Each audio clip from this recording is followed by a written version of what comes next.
My Lord, as earlier on in the report, this is the camera called Nakawa Metal Fabrication.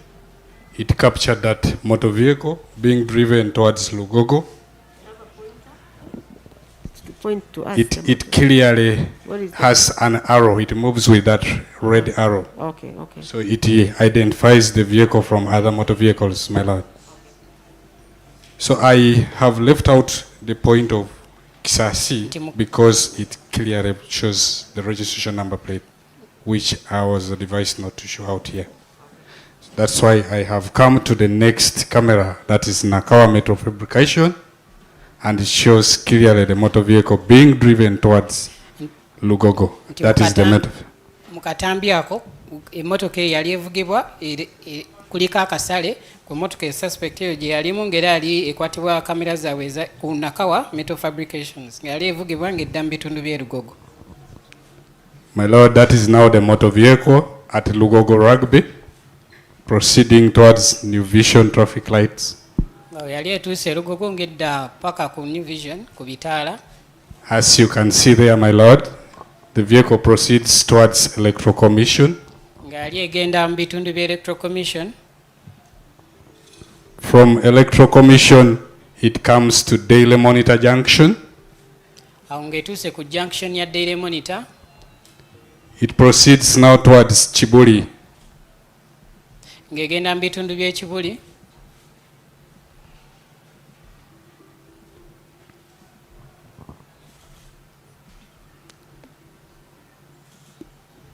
From Chibuli, my Lord, it comes to Kisugu Kabalagala Junction. Ng'evudde Chibuli n'etuuka ku junction ya Kisugu Kabalagala. That is the motor vehicle, my Lord. Ng'era ye emmotoka okuli akasale. There it's now heading towards Kabalagala Junction. Awo yali egenda mu bitundu by'e Kabalagala ku junction. From Kabalagala Junction, I again see it at Heritage Junction, Kansanga. Yaddamu n'erabwa ku Heritage Junction e Kansanga. That is the motor vehicle, my Lord.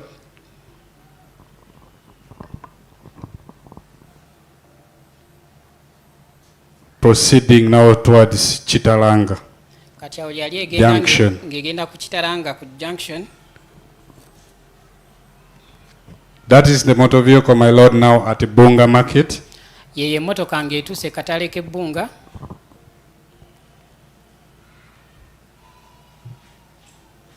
It proceeds towards Gaba Trading Center. Ne yeeyongerayo paka mu katawuni k'eggaba. As you see the camera named Gaba National Water at the junction, Ng'era kamera eyo yali ya Gaba National Water ku junction eyo. clearly captured it. N'egikwata bulungi.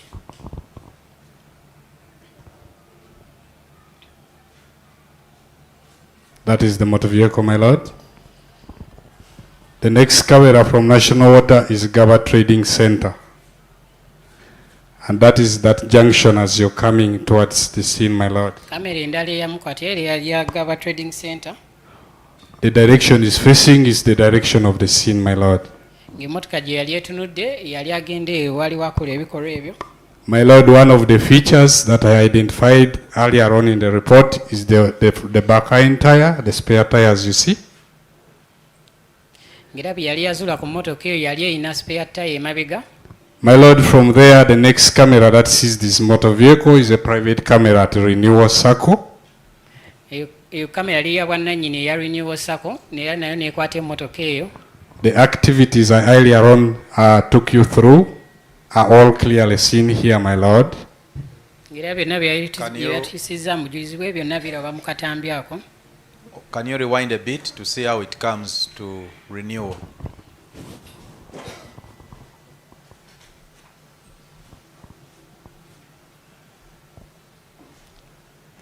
My Lord, that's how the vehicle comes to renewal. At the parking, there were other motor vehicles, but he came looking, searching for where to park, and parked right behind that black motor vehicle you see. Nti eyo engeri emmotoka gye yatuukamu mu kitundu ekyo era n'apaakinga emabega w'emmotoka eyo. Play on.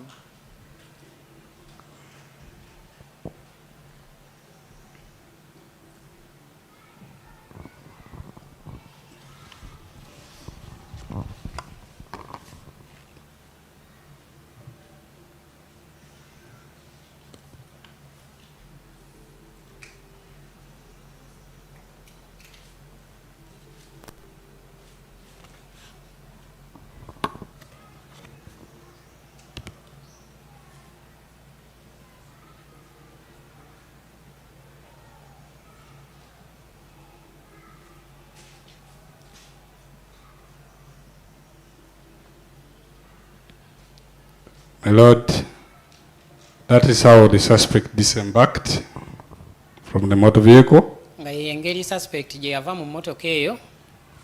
He closed, as I was earlier on explaining, and confirmed whether it was properly closed. Can you play it again? That particular activity?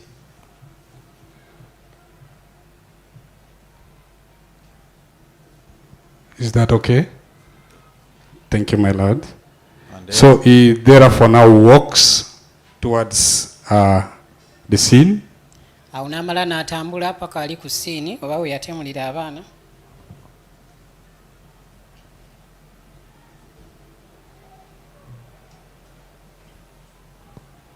My Lord, he finished about 12 minutes from there. Ng'era kyamutwalira eddakiika nga 12.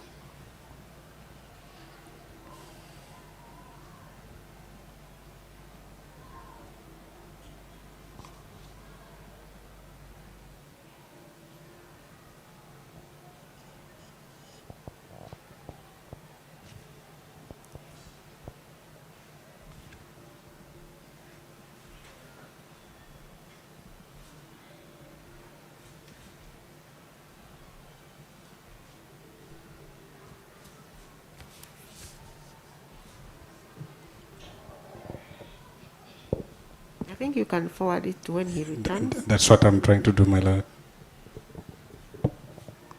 Is there returning, my Lord? As I earlier on talked about checking on the tire right at the co-driver's side, on the left-hand side. That is the activity there. He checked it.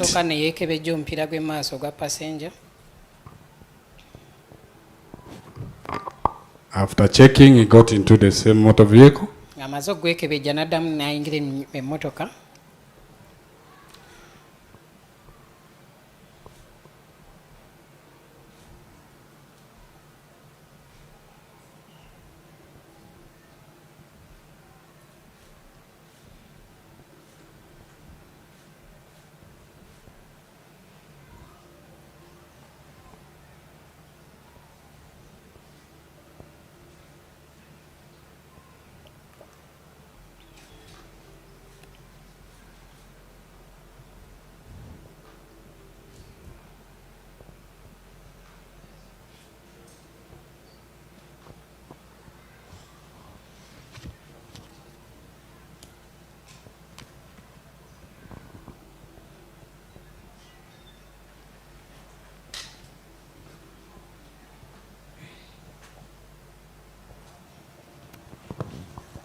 My Lord, that's how he leaves that parking.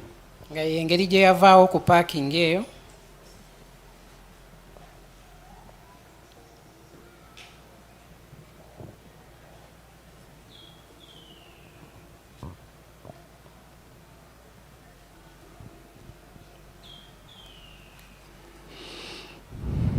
may have to forward to the next camera if it takes longer. There, my Lord, he has left that parking.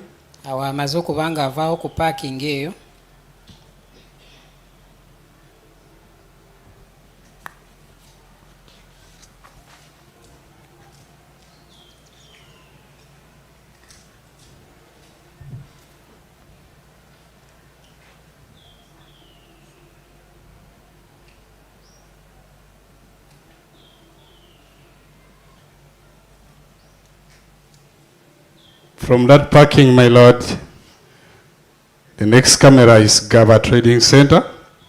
It sees the same vehicle joining the Gaba Road from a minor road. My Lord, it means he didn't come back through this junction. He used a shortcut and joined this Gaba Road through a minor road.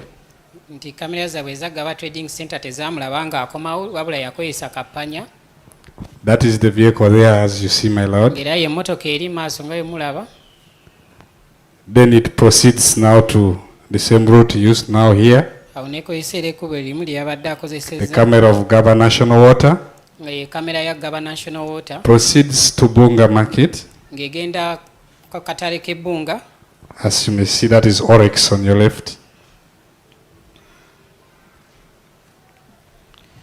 That is the vehicle proceeding, my lord. Era ye emmotoka eyeeyongerayo. Now, this is where I show, in this footage, it shows branch of point to a dark spot. This is the camera named Gaba Shell at 12:31, as I earlier on said, my lord. Ng'era eyo kamera eya Shell eyeggaba eyakwata emmotoka eyo ku ssaawa 6:31. Between that camera and the next camera is a distance of about 500 meters, my lord. Nti wakati wa kamera eyo n'eyaddamu okumukwata waliwo distance ya meters nga 5. Now from that dark spot, my lord, you see that vehicle getting back to this Gaba Road at 14:19, as I earlier on said. Awo neddamu nerabwa ku luguudo lw'Egaba Road ku ssaawa 8:19. From 12:31, you see it again at 14:19. It returns to the road and drives through towards the direction of Kansanga. Ng'era yali evuga ng'egenda mu bitundu by'e Kansanga. You see it at Kabalagala Chitalanga Junction. N'ogiraba ku Kabalagala Kitalanga Junction. It is here at Heritage Junction, Kansanga. Neddamu nerabwa ku Heritage Junction e Kansanga.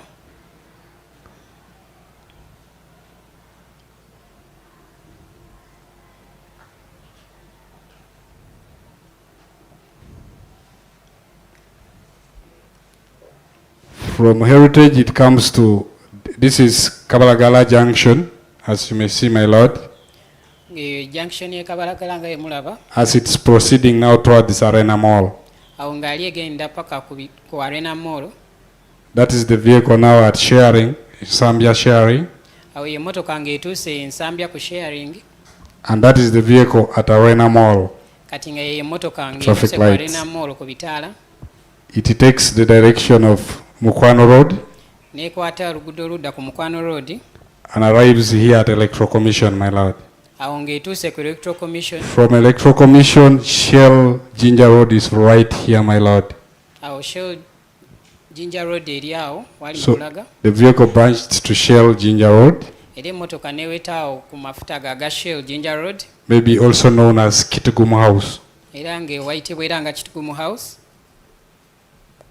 So that is now the camera at Shell Ginger Road, my lord. Nga yeyo kamera eya Shell Ginger Road. That is how the vehicle arrived at Shell Ginger Road. Nga yeyo engeri emmotoka gye yatuukamu ku Shell eyo. The suspect was driving it disembarks. Era suspect yali avuga emmotoka eyo n'avaamu. He interacted with the staff of Shell. N'ayogera n'omu ku bakozi aba Shell eyo. The suspect of Shell now, the staff at Shell now enters in the vehicle. Ng'era omukozi wa Shell eyo n'ayingira emmotoka eyo. Then the suspect participated in the activity of pushing that same motor vehicle. Ng'era suspect naye yasobola okubeera nga asindika emmotoka eyo. While being assisted by other staff at Yeah. Shell Ginger Road, my lord. Ng'ayambibwako n'abakozi abalala aba Shell eyo. And they pushed it to the parking within there, my lord. Era ne bagisindika paka mu parking ku Shell eyo. You play on, but we see the activity.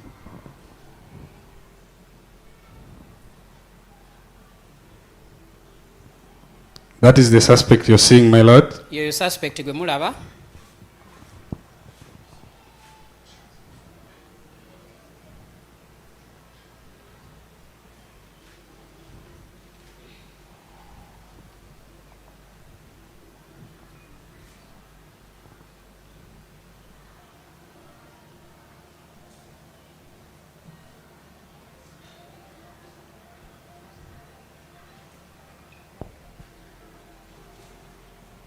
That is the other staff at Shell. Yoyo omukozi omulala owa Shell.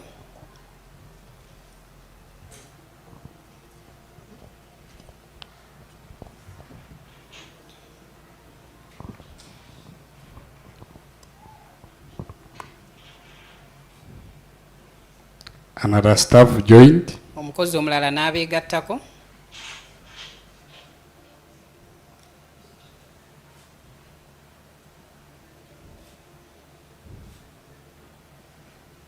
That is now the point where they began pushing. The suspect himself started pushing the vehicle. Ng'awo ke kaseera suspect ye mwennyini n'atandika okubeera Then other staff joined n'abakozi abalala nabo ne basindika and pushed that vehicle.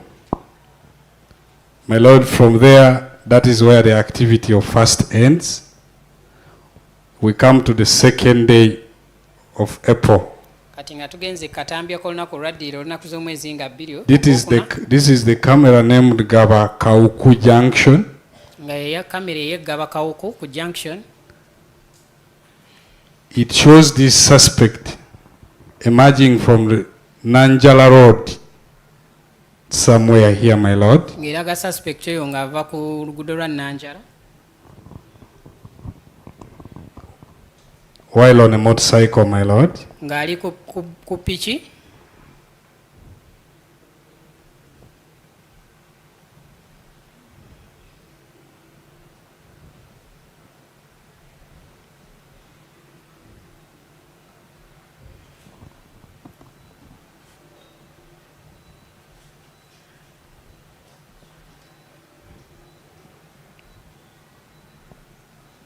This is where I sighted him, my Lord, on this camera, nga we yamulabira ku kamera eyo after identifying the dressing code, ng'amaze okutegeera engeri gye yali ayambaddemu after his arrest, my Lord. olunaku lwe baali bamukwata. Is it zoomable? Yes, my Lord. Can you try to zoom it for court?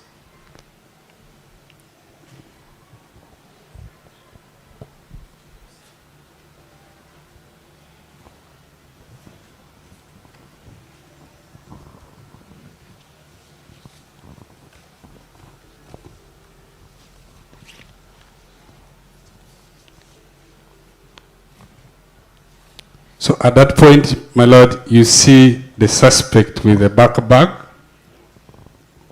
putting on the black glasses, the sunglasses. Mu kiseera ekyo olaba suspect oyo yali ng'aweese ensawo ng'era ayambadde ne gaalubindi ezaali enzirugavu. This camera is installed at Gaba Bypass Road. Nga kamera eyo eri ku Gaba As bypass you're road. coming towards Wentz Medical Center. Ng'ojja paka ku ddwaliro lya Wentz It's about 1 kilometer from the scene of incident, my Lord. ng'eringa kilomita emu paka okusiini oba obattira abaana. Play on.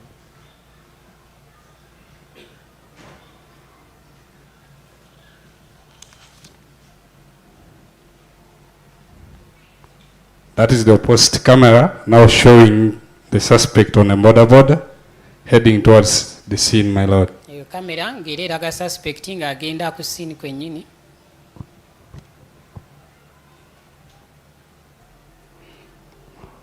From there, my Lord, it was at 10:16.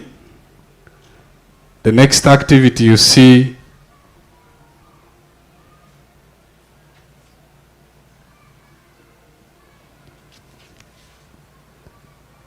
is the victims being brought to Wentz Medical Center, my Lord, at 11:20. Kati awo akatambi kali kakalaga abaana abo abaali baatemulwa ku ssaawa 5 nga baleetebwa ku ddwaliro eyo ku ssaawa 5:2. The first victim was brought at 11:20. Era victim yasooka yaleetebwa ku ssaawa 5:2. Second victim was at 11:22. Nga victim omulala owookubiri wali wamaze okuyitawo eddakiika 2. Then the third victim was at 11:24. Omulala yali bamuleeta ku ssaawa 5:24. My Lord, that is the first victim as you see here. Nga yoyo victim asooka nga bamuleese.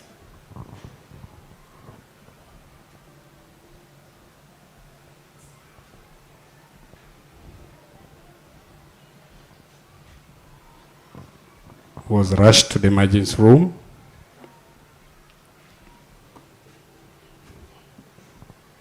The same person returns. One was carrying the first victim. ng'era omuntu oyo yali asitudde omwana oyo n'akomawo.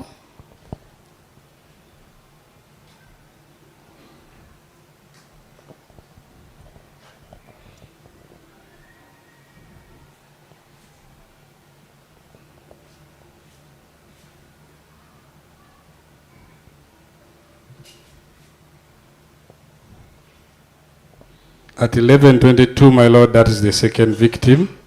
Ku ssaawa 5:22 ne baleeta victim omulala oba omwana omulala.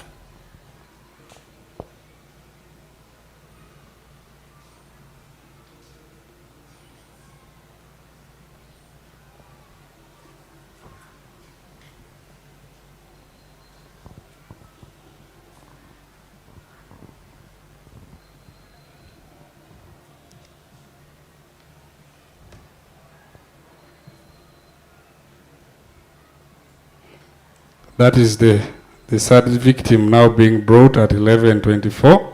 Nga era Sia. omwana yali owookusatu nga naye aleetebwa ku ssaawa 5:24. My lord, that is all about the footages at Wayne's Medical Center and all the movements of the vehicle, my lord. Thank you so much.